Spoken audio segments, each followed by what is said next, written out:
వర్ధిల్లాలి భారత రాజ్యాంగం, వర్ధిల్లాలి వర్ధిల్లాలి వర్ధిల్లాలి భారత రాజ్యాంగం, వర్ధిల్లాలి వర్ధిల్లాలి. అందరికీ నమస్కారం. నా పేరు వన్నాడ అంజన్న. రాజ్యాంగ పరిరక్షణ సమితి కన్వీనర్గా పనిచేస్తూ ఉన్నాను. మరి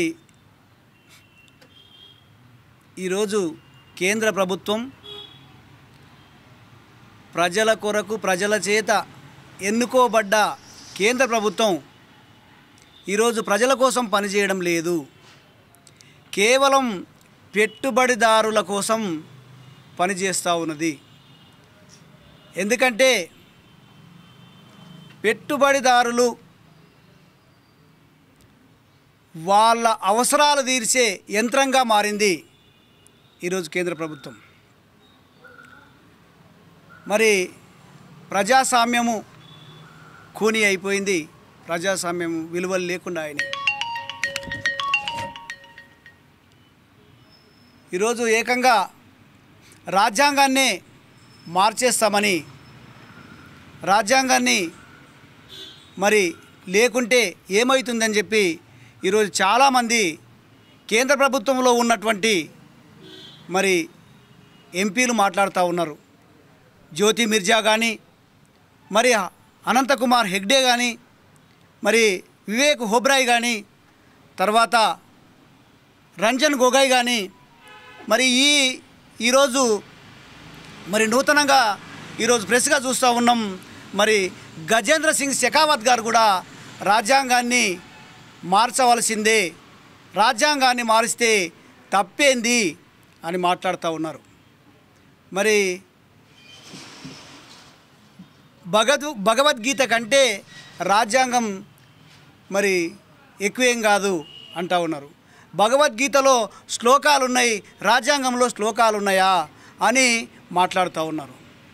మరి శ్లోకాల కంటే అత్యున్నతమైనటువంటి స్వేచ్ఛ, సోదరభావము, సమానత్వము, మరి భావ ప్రకటన, మరి సమసమానత్వము, మరి అన్నిటికీ మించి ప్రజాస్వామ్యము, అవన్నీ మరి రాజ్యాంగంలో ఉన్నవి అనే సంగతి ప్రజల అవసరాలకు, ప్రజల మనుగడకు, ప్రజల సోదరభావానికి మరి అవి తొలిమెట్టుగా ఉన్నాయి. రాజ్యాంగం అనేది గుర్తుంచుకోవాల్సిన అవసరం ఉంది. ఈరోజు పాలకులు ఎందుకు ఈ విధంగా మాట్లాడుతున్నారంటే, పాలక వర్గం అంతా పెట్టుబడిదారులు, కొందరు మల్టీనేషనల్ కంపెనీలు ప్రోగు చేసిన డబ్బుతో ఎలక్షన్ బాండ్ల రూపంలో ఈరోజు ప్రజలను కొనేసి మరి ప్రభుత్వాలు ఏర్పడుతూ ఉన్నాయి. కాబట్టి ఈరోజు అంతకు దిగజారి మాట్లాడుతూ ఉన్నారు గొప్ప నాయకులు. కాబట్టి మరి ఇది ఎంతవరకు సమంజసం? కాబట్టి మరి పెట్టుబడిదారుల యొక్క అవసరాలు తీర్చే యంత్రంగా మారిన ఈ ప్రభుత్వం ఇప్పటికే సహజ వనరులను, బిఎస్ఎన్ఎల్ను, పోస్టల్ డిపార్ట్మెంట్ను, మరి రైల్వేను, మరి బొగ్గును, ఇనుమును, మరి ఎయిర్లైన్ను, తర్వాత ఖనిజ సంపదను, సహజ వనరులను, సముద్రాలను, మరి గనులను అన్నిటినీ, పుణ్యగంగను, పురుటిబిడ్డను, హిమాలయాలను, సముద్రమమ్మను, మరి పంట పొలాలను, ఫ్యాక్టరీ గేట్లను, రైతు నాగలి, కూలి చేతులను అన్నిటినీ సర్వం తాకట్లు పెట్టింది కేంద్ర ప్రభుత్వం. కాబట్టి ఏం మిగలలేదు ఈరోజు భారతదేశంలో. మరి మోడీ గ్యారంటీలు అంటూ ఉన్నారు, కానీ మరి ఏ గ్యారంటో మాకు తెలియడం లేదు. ఈరోజు 2 కోట్ల ఉద్యోగాలు కేంద్ర ప్రభుత్వం ఇస్తుందని చెప్పి ఉన్న 2 కోట్ల ఉద్యోగాల్ని తీసేసిండ్రు. యువతకు ఈరోజు ఉపాధి లేదు. మహిళలకు మరీ దారుణంగా వాళ్ళకి ఎలాంటి అవకాశాలు లేదు. మహిళలకు రిజర్వేషన్లు ఇస్తామని మరి చెప్పి దాన్ని 28కి 2028కి చేస్తామని చెప్తా ఉన్నారు. మహిళలకు ఎలాంటి అవకాశాలు లేదు. ఈరోజు మణిపూర్ లాంటి సంఘటనలు చూస్తూ ఉన్నాం, అదేవిధంగా గుజరాత్ లాంటి సంఘటనలు చూస్తూ ఉన్నాం. మరి ఊచకోతకు వస్తూ ఉన్నారు గుజరాత్లో. ఉత్తరప్రదేశ్లో మరి దళితులపైన మరి వాళ్ళు వివక్షతకు గురి చేసి దండయాత్ర చేస్తూ ఉన్నారు. మరి ఉత్తరప్రదేశ్లో, మణిపూర్లో, గుజరాత్లో ఈ ఎస్సీ ఎస్టీలపైన, మైనార్టీ దళితులపైన, ముస్లింలపైన మరి చాలా దారుణమైనటువంటి వివక్షత చూపుతూ ఉన్నారు. వాళ్ళని మనుషులుగా చూడడం లేదు మరి ఈ మనువాద ప్రభుత్వం. కాబట్టి ఈరోజు మనం ఐక్యత కావాల్సిన అవసరం ఉంది. కాబట్టి మేము ఈరోజు దళితుల మీటింగ్ పెట్టుకుంటే అది దళితులది, మైనార్టీల మీటింగ్ పెట్టుకుంటే అది కులాలకు అంటగడతా ఉన్నారు. అట్లా కాకుండా మనం ఐకమత్యంతో ఉండాలనే ఉద్దేశంతో గత నెలలో మరి ఏ కులానికి ఆ కులం చైతన్యవంతమయ్యి మరి మీటింగులు ఏర్పాటు చేసుకోవడం జరిగింది. తర్వాత మేము అందరం కూడా మరి అన్ని కులాలు కలిసి ఈరోజు ఎస్సీలు కానీ, మరి ఎస్టీ లంబాడలు కానీ, తర్వాత మైనార్టీలు కానీ, తర్వాత దళిత క్రైస్తవులు కానీ అందరూ కూడా సమిష్టిగా ఏకమయ్యి మరి మీటింగ్ పెట్టుకోవడం జరిగింది. మరి చేతులు గాలిన తర్వాత ఆకులు పట్టుకోవడము మరి సమంజసం కాదని చెప్పి ఇప్పుడు పార్లమెంటు ఎలక్షన్ తరుణంలో మనం ఐకమత్యత చాటి రేపు రాజ్యాంగాన్ని కాపాడే శక్తులకు మరి మన వంతు మన సహకారం ఉండాలనే ఉద్దేశంతో మన ఓటుతోనే దేనైనా సాధించగలుగుతాము, ఓటుతోనే ఏదైనా మనం కోల్పోయిన హక్కులను తిరిగి పొందగలుగుతాము. కాబట్టి మరి కోల్పోయిన హక్కులను, ఈ దోసుకున్నటువంటి సొమ్మును తిరిగి ప్రజలకు తీసుకొని మరి మనమంతా సస్యశ్యామలంగా బతకాలంటే మనమందరం ఐక్యత కావాల్సిందే ఉంది అని చెప్పి ఈ నెలలో 27 తారీఖు నాడు ఒక బహిరంగ సభను తలపెట్టినాం. ఆ బహిరంగ సభకు మరి ఉమ్మడి జిల్లా వ్యాప్తంగా ప్రజలు వేలాదిగా తరలి రావాలని చెప్పి మేము అందరికీ మరి గ్రామాన మండలాల వారిగా, తర్వాత తాలూకాల వారిగా తిరిగి మేము ఇప్పుడు ఏదైతే దళిత, మైనార్టీ, క్రిస్టియను మరి ఎస్టీ సోదరులు ఉన్నారో వాళ్ళందరికీ కూడా రాజ్యాంగం గురించి, రాజ్యాంగ విలువల గురించి మరి తెలియజెప్పి వాళ్లకు చెప్పడం వల్ల ఎక్కడ పోయినా కూడా మంచి ఆదరణ ఉంది. మరి చాలా ప్రమాదంలో ఉన్నాం. ఈరోజు మనం ప్రమాదంలో ఉండమే కాకుండా వేరే దేశాలు కూడా మాట్లాడుతూ ఉన్నాయి ఏం జరుగుతుంది భారతదేశంలో, మరి ప్రజాస్వామ్య విలువలు మరి చాలా అణిచివేయబడతా ఉన్నాయని చెప్పి మరి అందరూ సోదరభావంతో బతికే మహోన్నతమైన భారత రాజ్యాంగాన్ని మరి తొలగించాలని చూస్తూ ఉన్నారు కేంద్ర ప్రభుత్వం. ఇది సమంజసం కాదని చెప్పి ఈరోజు జర్మనీ మాట్లాడుతూ ఉంది, అమెరికా మాట్లాడుతూ ఉంది, యుఎన్ఏ మాట్లాడుతూ ఉంది, మరి ఇంగ్లాండు, చాలా దేశాలు ఈరోజు గగ్గోలు పెడతా ఉన్నాయి భారతదేశంలో జరుగుతున్నటువంటి నిర్ణయాల చూసి. కాబట్టి ఇప్పటికైనా గౌరవనీయులైన మోదీ గారు మీరు ప్రజాస్వామ్య విలువలను గౌరవించండి.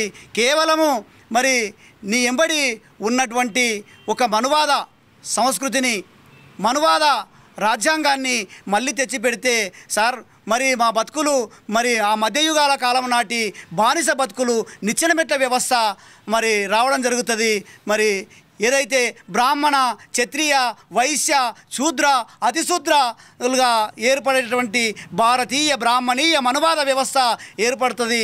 అది చెయ్యాలని మరి ఈరోజు చూస్తూ ఉన్నారు సార్. మనమందరం భారతీయులము. ఈరోజు ముస్లింలు భారతీయులు, ఈరోజు క్రైస్తవులు భారతీయులు, ఈరోజు ఎస్టీలు భారతీయులు, ఈరోజు ఎస్సీలు భారతీయులు సార్. మరి దీన్ని మీరు దృష్టిలో ఉంచుకొని ఈ దేశానికి మరి ప్రధానమంత్రిగా 2 సార్లు మిమ్మల్ని అందరం గౌరవించినము. ఈసారి 400 సీట్లు వస్తే రాజ్యాంగాన్నే మార్చేస్తాం, రాజరిక వ్యవస్థను మేము తెస్తామంటా ఉన్నారు. 370 సీట్లు వస్తే మరి రాజ్యాంగాన్ని మార్చేస్తా అంటా ఉన్నారు. కానీ ఎక్కడికక్కడ మరి మీరు చాలా ఎన్నో రకాల ఎత్తుగడలు, వ్యూహాత్మకంగా మరి మీరు ప్రయత్నం చేస్తూ ఉన్నారు. ఎక్కడైతే మరి అందరినీ ఈరోజు అందరినీ కొంటా ఉన్నారు. మరి ప్రజాస్వామ్య విలువలతో కట్టుబడ్డ వాళ్ళని అరెస్టులు చేస్తూ ఉన్నారు. తర్వాత వాళ్లకు రకరకాల ఇబ్బందులు పెడతా ఉన్నారు. కొందరికేమో మరి రైతులకు చూస్తే ఈరోజు ఏదైతే గిట్టుబాటు ధరల విషయంలో ఢిల్లీలో పోరాడుతున్నటువంటి వారికి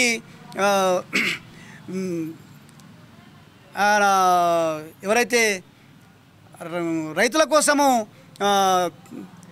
రైతుల గురించి చేసినరో అలాంటి చట్టాలని చేయమంటే అలాంటి వాళ్ళకేమో మీరు ప్రశంస పత్రాలు ఇస్తూ ఉన్నారు. తర్వాత మరి భారతరత్న లాంటి అవార్డులు అందిస్తూ ఉన్నారు. కానీ రైతులను ఈరోజు ఉగ్రవాదులుగా తీవ్రవాదులుగా మరి బుల్డోజర్లు పెట్టి మరి చాలా నష్టం చేస్తూ ఉన్నారు. ఈరోజు అన్నదాతలను చాలా ఘోరంగా చేస్తూ ఉన్నారు. కాబట్టి దీని విషయంలో మేము ఎంతో వ్యయ ప్రయాసాలకు వచ్చి మరి ఇలాంటి నిర్ణయము తప్పనే విషయాన్ని మరి కేంద్ర ప్రభుత్వానికి తెలపాలని చెప్పి ఉద్దేశంతో మరి ఈ మీటింగు ఏర్పాటు చేయడం జరిగింది. రేపు ఈ నెల 27 తారీఖు నాడున ఈ ఎంబీసీ గ్రౌండ్లో నిర్వహించేటటువంటి భారీ బహిరంగ సభకు ఈ జిల్లా నలుచెరుగుల నుంచి అందరూ రావాలని మరి మీ దగ్గర మొరపెట్టుకుంటున్నాం.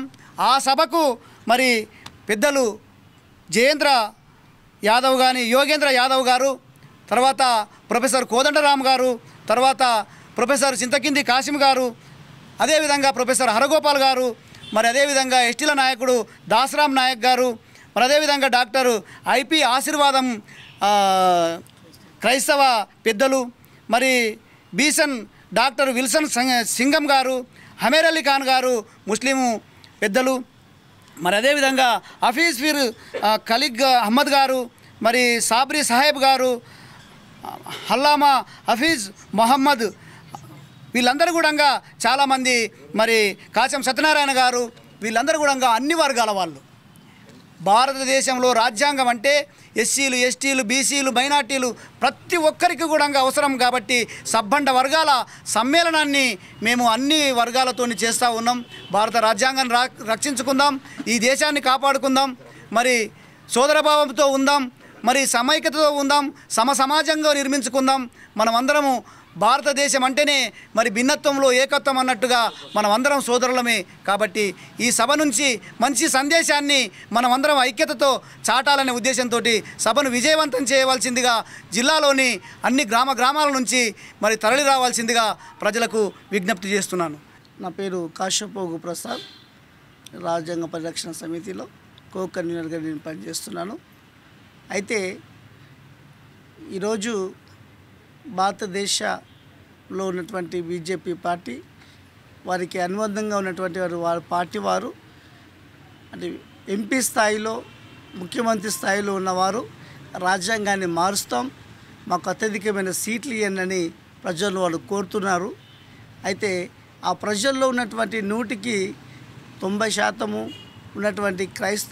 ఉన్నటువంటి ప్రజలకు అన్యాయం జరుగుతుందనే ఒక ఉద్దేశంతో రాజ్యాంగ పరిరక్షణ సమితి వారు అక్కడ క్రైస్తవులకు, అదేవిధంగా ముస్లిమ్స్లు, దళితు, అదే ఎస్టీస్, ఆదివాసులు, అదేవిధంగా బీసీలో ఉన్నటువంటి కులాల వారికి నష్టం జరిగే పరిస్థితి ఉంది. కాబట్టి దీన్ని దృష్టిలో ఉంచుకొని ఈ నెల 27వ తారీఖు రోజు చలో మహబూబ్ నగర్ అనే ప్రోగ్రాన్ని మేము చాలా బహిరంగ సభను మన ఎంబీసీ గ్రౌండ్లో శనివారం 4 గంటలకు జరగబోతుంది. కనుక ఈ ప్రోగ్రానికి క్రైస్తవుల నుంచి మేధావులు, ముస్లింలు ఉన్నటువంటి మేధావులు, అదేవిధంగా సామాజిక వర్గంలో ఉన్నటువంటి మేధావులు ఈ కార్యక్రమానికి పెద్ద ఎత్తున వస్తున్నారు. కాబట్టి అన్ని కులాల మతాలకు ఏ భేదం లేకుండా అందరూ ఈ కార్యక్రమంలో పాల్గొని విజయవంతం చేసి భారత రాజ్యాంగాన్ని కాపాడుకుందాం, దేశాన్ని రక్షిద్దామని చెప్పేసి ఒక నినాదముతో, ఒక స్వరముతో మేమందరం కలిసి ముందుకు వస్తున్నాం. అదేవిధంగా మాతో పాటు ఈ కులాల మతాలకు ఏ భేదం లేకుండా భారత రాజ్యాంగాన్ని కాపాడుకోవాల్సిన అవసరం ఉన్నది. కాబట్టి ప్రతి ఒక్కరూ పెద్ద సంఖ్యలో పాల్గొని ఈ సభను విజయవంతము చేయాల్సిందిగా కోరుతూ ఈ అవకాశం ఇచ్చినటువంటి రాజ్యాంగ పరిరక్షణ సమితి కన్వీనర్ గారికి మరియు కన్వీనర్లకు ప్రత్యేక ధన్యవాదాలు తెలుస్తూ నేను ముగించుకుంటాను. जिसमें 27 तारीख के दिन शाम में 4 बजे दस्तूर बचाओ देश बचाओ क्या तहरीक लेकर एक इजलास रखा गया है। इसमें मुख्तलिफ उलमा और सियासी लीडर भी हाजिर होंगे। महबूब नगर के तमाम आवाम से गुजारिश की जाती है कि वो वक्त पर 4 बजे आएँ और देश के लिए, दस्तूर के लिए थोड़ा वक्त दें। इंशाल्लाह इस जलसे को कामयाब बनाए तो बेहतर रहता। 1947 के बाद जब हमारा देश आज़ाद हुआ उसके बाद 1950 में दस्तूर नाफिज हुआ। दस्तूर नाफिज होने के बाद 1950 से लेके आज तक 74 साल का अरसा हुआ। 74 साल के अंदर कभी दस्तूर को धोखा नहीं हुआ। आज दस्तूर हमारा ख़तरे में है, देश ख़तरे में है। इसीलिए जो दस्तूर को हटाना चाह रहे हैं, दस्तूर में तरमीम लाना चाह रहे हैं, हम इसकी मुखालिफत करते हैं। क्योंकि दस्तूर में ऐसा है कि आर्टिकल 5 जो है उसके अंदर जो भी शहरी 5 साल तक हिंदुस्तान में रहता है उसको शहरियत दी जाती है। आर्टिकल 5 में आप गूगल और यूट्यूब मार के देख सकते हैं कि उसके अंदर आर्टिकल 5 में ये लिखा हुआ है, चाहे उनके पेरेंट्स भी 5 साल तक अगर हिंदुस्तान में रहते हैं उनको शहरियत दी जानी चाहिए। अगर आपकी शहरियत छीन लेंगे तो आप वोट डालने के काबिल नहीं रहेंगे। वोट एक हमारा ऐसा हथियार है जो किसी को भी हुकूमत पर बिठा सकता है, हुकूमत से हटा भी सकता है। इसीलिए हमारे को ये हक़ होना ज़रूरी है। इसीलिए हम तमाम से गुजारिश की जाती है कि वो वक्त पर 27 तारीख के दिन 4 बजे हमारे चर्च ग्राउंड में हाजिर हों। शुक्रिया। खुदा। ఈ రాజ్యాంగ రక్షణ సమితి ఆధ్వర్యంలో ఈరోజు ఈ ప్రెస్ మీట్ ఏర్పాటు చేయడం జరిగింది. ప్రెస్ మీట్లో రాజ్యాంగ రక్షణ సమితి కన్వీనర్ వన్నాడ అంజన్న గారు, అదేవిధంగా కో కన్వీనర్లు ఇస్లావత్ రవినాయక్ గారు, కాశపోగు ప్రసాద్ గారు, గట్టన్న ముదిరాజ్ గారు, జాకీర్ హుస్సేన్ గారు, అదేవిధంగా నిజాముద్దీన్ గారు పాల్గొనడం జరిగింది. 27 సాయంత్రం 4 గంటలకు ఎంబీసీ గ్రౌండ్లో జరిగే సభకు సబ్బండ వర్గాల ప్రజలు వేలాదిగా కదిలి రావాలని చెప్పి మేము పిలిపిస్తున్నాం. ఎంపీ స్థాయి నాయకులు మాట్లాడే మాటలు, బీజేపీ కింది స్థాయి నాయకులు మాట్లాడే మాటలు ఒక ఎత్తు అయితే, ఇవాళ పత్రికల్లో నరేంద్ర మోడీ స్వయంగా కాంగ్రెస్ పార్టీకి ఓటేస్తే సంపద మొత్తం ముస్లింలకు అప్పజెప్తారని చెప్పి ప్రచారం చేస్తున్నారు. ఒక ఎంపీ స్థాయిలో ఈ విధంగా మాట్లాడడం అత్యంత దుర్మార్గమైన విషయం. ఒక ప్రధానమంత్రి ఈ విధంగా మాట్లాడడం ఒక దుర్మార్గమైన విషయం. జ్ఞానమున్నోళ్ళు ఎవరు కూడా ఇటువంటి మాటలు మాట్లాడరు. ఈరోజు దేశం మొత్తంలో దేశ సకల సంపదల్ని దోచుకుంటున్నది గుజరాత్ రాష్ట్రానికి సంబంధించిన మార్వాడీలు. తెలంగాణ రాష్ట్రంకి వస్తే ఇక్కడ అన్ని రకాల వ్యాపారాలు కానీ, ఇక్కడ ఉన్న అన్ని రకాల ఏజెన్సీలు కానీ గుజరాత్కి సంబంధించిన మార్వాడీల చేతుల్లో ఉంది. తెలంగాణ రాష్ట్రంలో ఉన్న వైశ్యులకు కూడా ఈరోజు ఉపాధి లేని పరిస్థితి. తెలంగాణ రాష్ట్రంలో ఉన్న చిన్న సన్నకారు భూస్వాములకు, రైతులకు కూడా కనీసం వాళ్ళు వ్యాపారాలు చేసుకోవడానికి స్పేస్ మిగిలని పరిస్థితి. ముస్లింల విషయానికి వస్తే చాలా కమిటీలు చాలా స్పష్టంగా మాట్లాడినాయి. వాళ్ళు అసంఘటిత రంగంలో ఉన్నారు, సరైన ఉపాధి లేదు, ఒక్క పెట్టుబడిదారుడు కూడా ముస్లిం కమ్యూనిటీ నుంచి లేడు అనేది ఈరోజు చాలా సర్వేలు చెప్తా ఉన్నాయి, డాటా ఉంది. అయినా ప్రధానమంత్రి ఒక రెచ్చగొట్టే విషయాన్ని, విద్వేషాలని పెంచేటట్టు ఏదైతే చేస్తూ ఉన్నాడో దానికి విరుగుడుగా ఈ సభను జరుపుతూ ఉన్నాం. ఈ సభ ప్రేమను పెంచే సభ, ఈ సభ విద్వేషాలను నిరోధించి మనిషికి మధ్య సౌభ్రాతృత్వాన్ని పెంచే సభ. ఈ సభలో సోదరత్వము, స్నేహము, శాంతి వీటి కొరకు ఈ సభను నిర్వహిస్తున్నాము. కాబట్టి ఈ సభ అనేది కీలకంగా విద్వేషానికి, స్నేహానికి మధ్య, రక్తపాతానికి, శాంతికి మధ్య జరిగే సభగా దీన్ని పరిగణించాలని చెప్పి ఈ సభను జయప్రదం చేయటం కొరకు అధిక సంఖ్యలో ప్రజలు, కార్మికులు, రైతు కూలీలు, సబ్బండ వర్గాల ప్రజలు, క్రైస్తవులు, ముస్లింలు అందరూ పాల్గొనాల్సిందిగా మేము రాజ్యాంగ పరిరక్షణ సమితి నుంచి విజ్ఞప్తి చేస్తూ ఉన్నాం. आजन आता आयरो मुख्य कारण काय शकतो राज्यांग परिरक्षण समिती ಹೊಡಿತಿ ಆಜನ आपण 27 तारखेर 27 तारखे नाडू పెద్ద ఎత్తున ఎస్టీ ఎస్సీ బీసీ మైనారిటీ सेवे फलताणीन आजी अपन ताणे ताणे ती सेवे ना ताणीन अपन राज्यांग रक्षण पर अपन भी भरोसा करनो खयं कतो आजन 400 सीट बीजेपी ना तो अपने राज्य में करण्याचं आपण हर रिजर्वेशन करण्याचं जेर खाली आज ना बीजेपी एक केरीज काय केरीज करतो 400 सीट आवतो मा राज करूचू बामणे राज आणि अंदो राज करा केल्या जेर खाली अपन गोर भाई है मार भाई बहन शगा शंगन को तो सेन मारे विनती से कहा कहतो आज देख रेचा आपण गोर गरीब है न खन तक देख रेच आणि तांडे मा व्यवस्था करून भारी वेजारच आवळ काळे मा आपण खून नाकाचं मार नाकाचं आणि बाई बहन काट नाकाचं अशी वेळ आवळच जेर खाली जागो मार भाई बहन शगा शंगन को तो नहीं तो मार नाकाचे तर लोक ये राज्य में नहीं फाड़तो अपन सवार है आपण कति स्कूल रहते विद्या पर रहते आणि पॉलिटिकल रहते से व्यवस्था में अपन खून नाकाचं काट नाकाचं जर खाली आपण एक करायचं जो आज ना आपण वोट करून एक आयुधम सायुधम वो ती अपन ही करनो खूनो नहीं तो अपने न आज ना देश में कति भी रहते भी अपने कति भी काई व्यवस्थित मळे नहीं फल मळे नहीं जर खाली मार भाई बहन सगा शंगन को तो हर तांडे थी हर गामे थी घर घरे थी जाग ताणी न ये राज्य परिरक्षण समिति ओडी थी आवनो आताणी न ये सभा न विजोधन करून केरोचू भारी येतून आवनो कहा का तो अपन नहीं आए तो अपने सवा रिजर्वेशन काट नाकाचं अपने कति काई फल मळे नहीं अब देख रहे बात हम भी आज मोदी प्रभुत्व काय करतो वो ओनली रेड्डी ओनली ब्राह्मणिजम ही करीच RSS काबट्टी ST SC BC अपन सेवकता अपने हक अधिकार लावनो राज्य लावनो कारण आज अपन राज्यांग रक्षण समिती ओडी थी भेटायचा तांडे तांडे नायक हरबारी हसामी हसामी डाय साणे मार भाई बहन शगा शंगन तो सेवे ताणी ये पेद्द एत्तुन ये सभान विजयవంతం करून केरोचु जय सेवालाल।